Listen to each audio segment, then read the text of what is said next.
Hello everyone and welcome back to another video.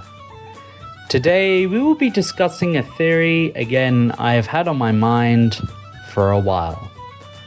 That is the possibility of what if Mark Grayson, aka Invincible, had an older brother who, unlike Mark, developed his powers at a much younger age. Before we begin, remember to like, comment and subscribe. Check out the rest of my channel, and without further delay, let's get into it. To start this theory out, we first have to find out when the child is born and how much older he will be from Mark. From what I could find and understand from the series, Debbie and Nolan had been married for around 20 years and Mark, at the start of the series, is 17, meaning he was born 3 years after their wedding. Now, I could say that his older brother was born 3 years older than him, but realistically, that wouldn't happen. Most couples in real life don't immediately have children once they're married, usually having them a year or two after, once they've established themselves and are actually ready to have a kid. Thus, in this scenario, we will say that his older sibling was born 2 years after the marriage, making him only 1 year older than Mark, which isn't as big of a change as I thought it would make, but let's continue. In this new timeline, this older sibling would actually be called Mark, and the Mark Grayson we know would be later called Oliver. The reason for this is that Debbie and Nolan would still call their first child Mark, and Debbie always wanted to call a second son of hers Oliver, after her late father.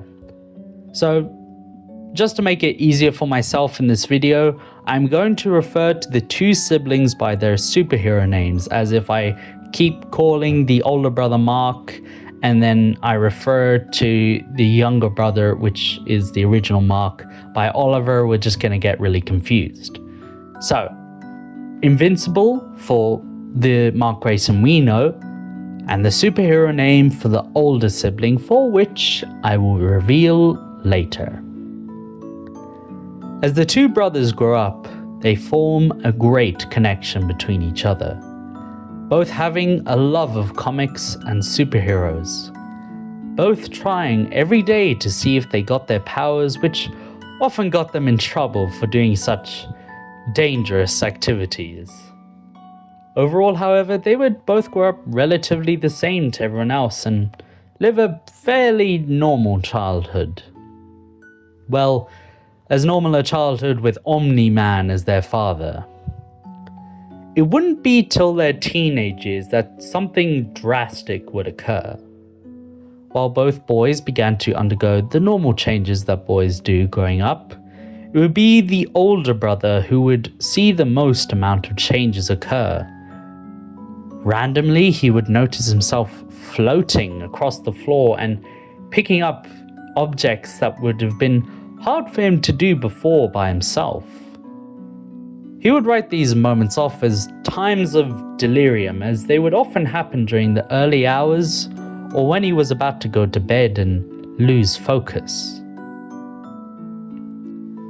The final and ultimately revealing moment of his powers kicking in would be between him and Invincible playing a round of football in their backyard.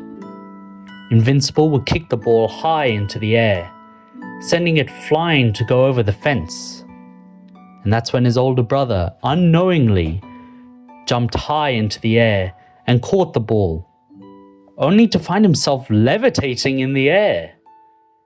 Both he, Invincible, and his mother, who had been watching them, was astounded by this discovery.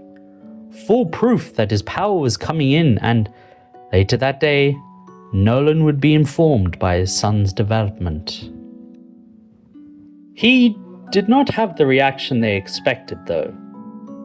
More worry and disbelief rather than excitement about his son's powers. He later explained to Debbie that this was because he didn't expect their powers to come up this soon and was a bit taken aback. But we all know the real reason he acted like this.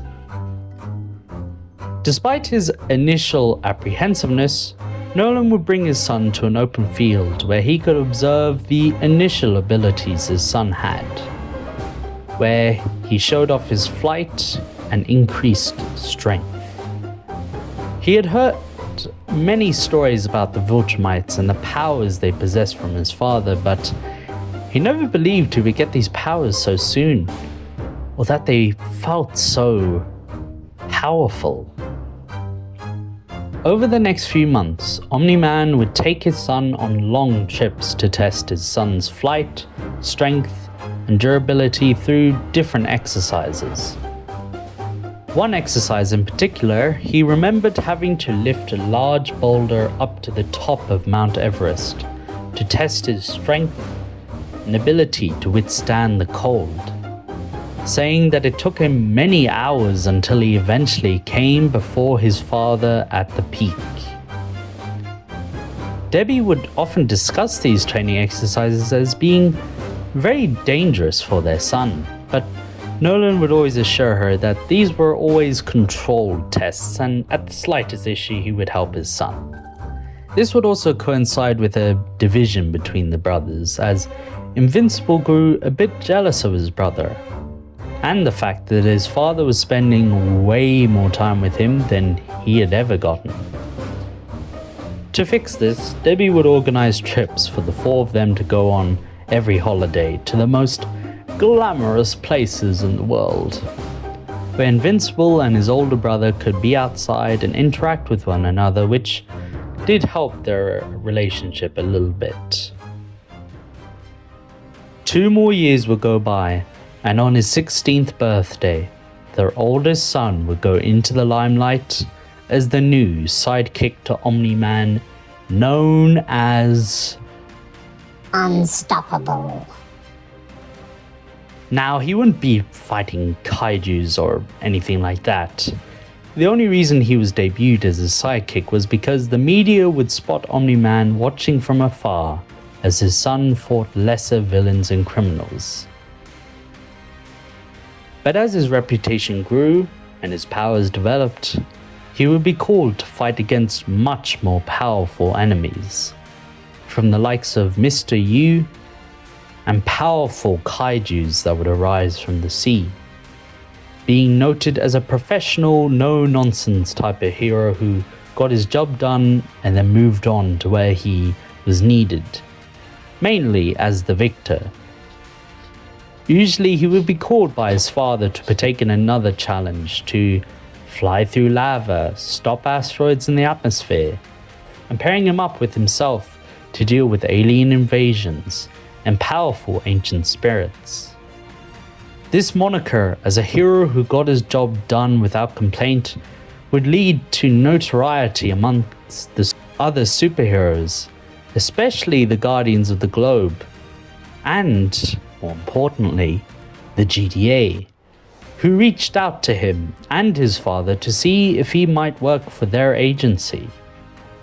They were the largest defense agency in the world and guaranteed him that they would provide all training equipment and gear he would ever need to improve himself and his suit. He agreed almost immediately and began using their advanced machinery to prepare and train himself for his missions. I realize I haven't spoken much of his actual character, so here we go. During his early life, he would be a very quiet and kind kid. He never really had a lot of friends and kept to himself most of the time. This was in stark contrast to Invincible, who was a very happy and outgoing child. This led to Unstoppable watching out for his brother in public, so they wouldn't get in trouble for his big mouth, which only improved the brother dynamic.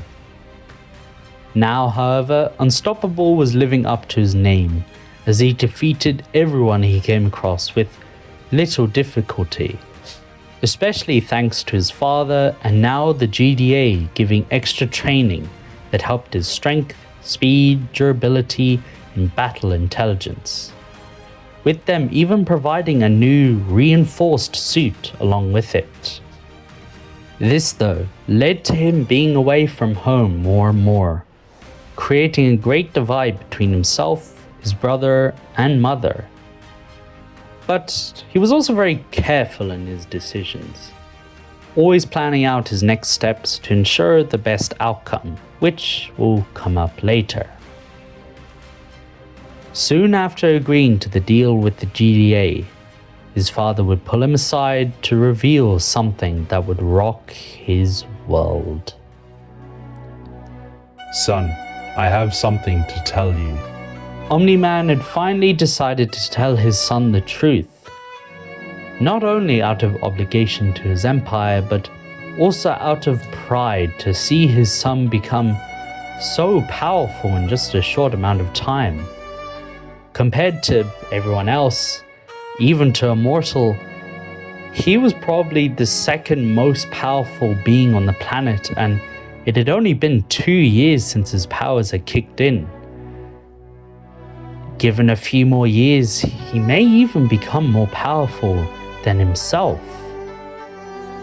He began to explain his true role on the planet, his goal of conquering humanity and the subjugation of planet Earth. Unstoppable was shocked. Everything he knew, everything he thought he stood for was a lie. Nolan disagreed with his son, though, as despite their goal to conquer humans, they still would protect them, advance them to new heights, and finally unite them under one banner.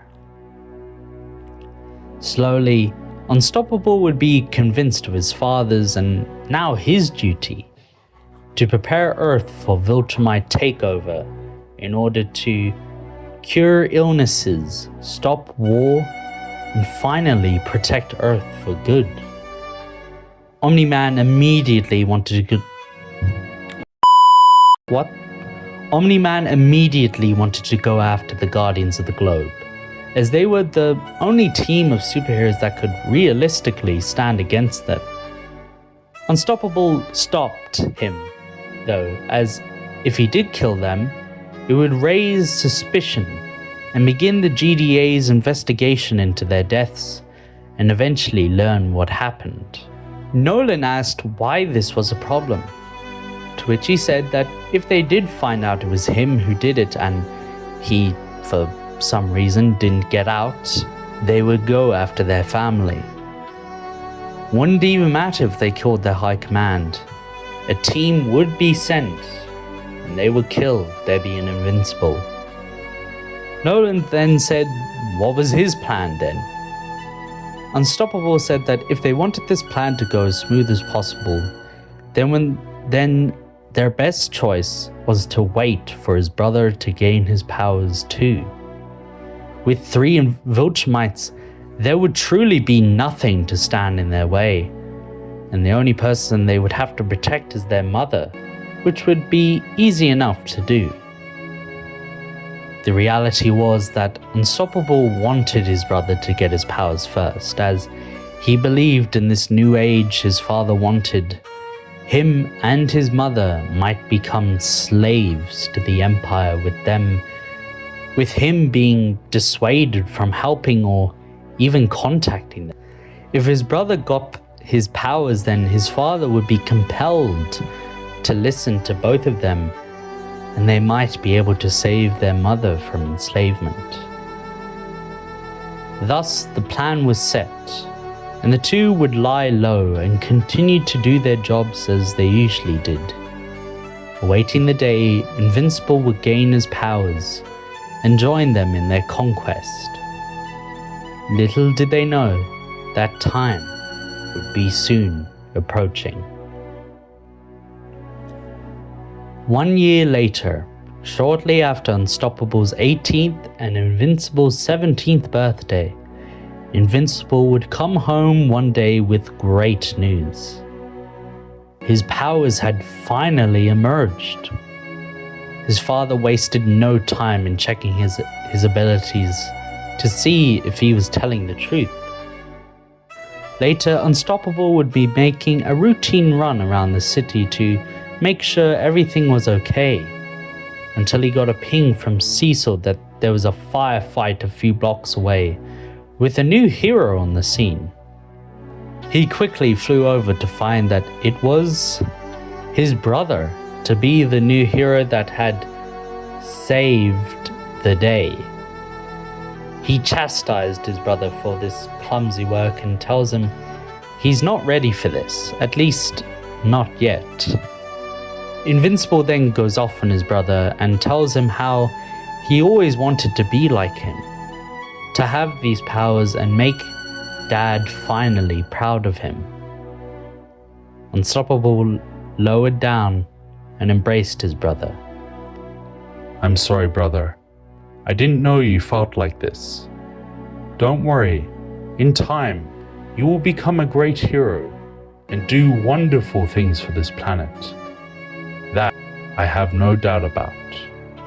Because you, my brother, are in.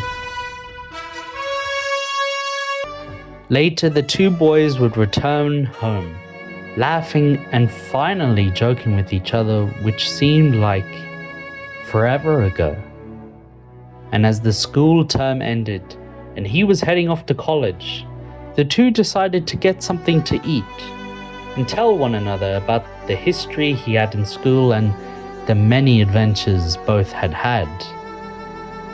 That was when the TV in the fast food place would show a headline that cooled Invincible's blood and worried Unstoppable's. The Guardians of the Globe were dead. Both attended the funeral of the late Guardians, and just as he had predicted, something had changed. He began to see that his presence in the GDA was highly monitored, and the staff seemed to become distressed in his presence as he could hear their increased heartbeats whenever he entered a room. What was worse is that, again, as he expected, his father had failed to escape the murder and had fallen into a coma due to his injuries, leaving him to deal with the consequences of his actions. And without even a day to think, he got a message from Cecil that an alien portal had opened in the middle of town, forcing him to leave the hospital and meet up with both his brother and a team called the Teen Team to drive back the alien threat, which was much easier due to Unstoppable's strength and improved battle capability. He recognized Rex Splode from the group as he had seen the man walk around the GDA quite often for experiments and training, sparking a conversation which ended rather poorly as during this time Rex was a bit of an asshole. During the next week, the town would be invaded each and every day, with him and his brother quickly mopping them up before another invasion the next day occurred. On better news though, his father had improved in health and had awoken from his coma, and in private confirmed what he already knew about the situation. Together the two would drive back the last attack from the flaxans, where his father flew straight into the portal to deal with them. Over the next few months, Unstoppable would shift his attention from missions to training his brother and getting him into the same training racket he had in order to improve his abilities, rekindling their lost brotherly connection and finally having something they both could do together. As weeks turned into months, Unstoppable would watch over his brother as he adjusted to the superhero life, helping him train with low-level bad guys till eventually allowing him to run on his own missions, which had unexpected consequences. The rest of his time would be spent on dealing with major events in the world, defeating large kaijus in the ocean, fighting an alien invasion in California, as well as returning home more often to visit his mother, who he wanted to gain a better relationship with after a few years apart, mostly by his own volition, and the rest by Cecil Stedman. This downtime for Unstoppable was a front to test his willingness to care for people and to collect DNA from his and Invincible's training area to try and find a way to incapacitate or kill them. Cecil had begun to figure out that Omni-Man had killed the Guardians, and that his sons were most likely in league or preparing to betray them. Thus, they would monitor and collect people/items that damaged or slowed down a Viltrumite, like the kaiju in the Arctic, the Reanimen from Sinclair, and building large weapon platforms to try and make a dent in these aliens. It eventually all came to a head when Omni-Man began attacking GDA soldiers to find his family who had all disappeared. Unstoppable himself had been sent halfway across the world to deal with a sudden volcanic explosion that would wipe out a small town.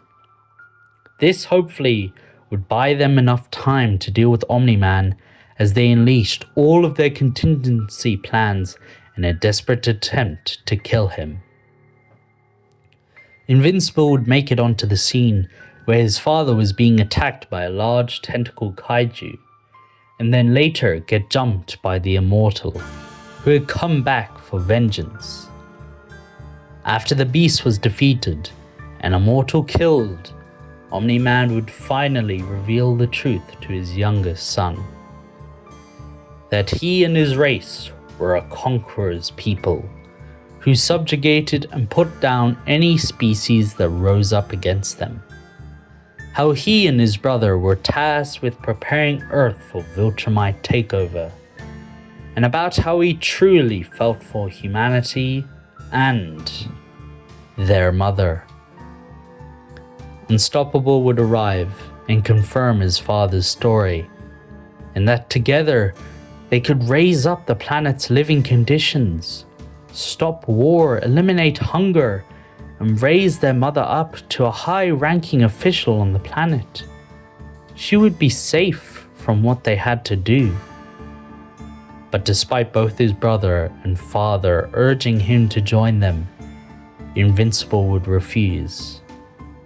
And, with a heavy heart, Unstoppable would turn away to leave him to his discipline. Invincible would be manhandled all across the area, being slammed, punched, and used as a meat shield to display how worthless and weak humans were in comparison to themselves. Something would slowly begin to break inside of Unstoppable. Maybe they were wrong to do this. Maybe there was another way to get them on their side. While he was processing all of this, he eventually found them on top of Mount Everest, the place where he completed his first exercise, and as he watched his father pound into Invincible's flesh, over and over and over and over again, something snaps. In a flash, he speeds towards his father and begins bashing into his back, launching them through the multiple mountain faces until smashing into a large crater. He continues pounding one fist after the other, shouting, How this wasn't the plan. This wasn't planned. This wasn't what you promised. And just as he sent his fist down for another punch, it was caught and he was flung away. Omni-Man now stood up, bloodied and bruised after his son's assault. He looked towards his palms, which were still wet with his son's blood, a tear beginning to build up in his eyes, before he flies so fast Unstoppable can't even track him, and watches as this red blur flies deep into the void. He rushes over to his brother, making sure he is still breathing, and apologizes profusely for what happened. Soon GDA soldiers would arrive and attempt to arrest him, and, similar to his father, with tears in his eyes, he flies away. Not into space, but far away to another part of the world. That's where our story stops for today.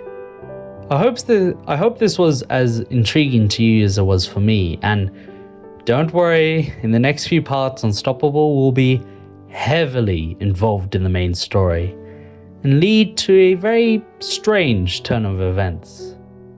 For now though, remember to like, comment and subscribe, and may the glory of Merlin be with you always.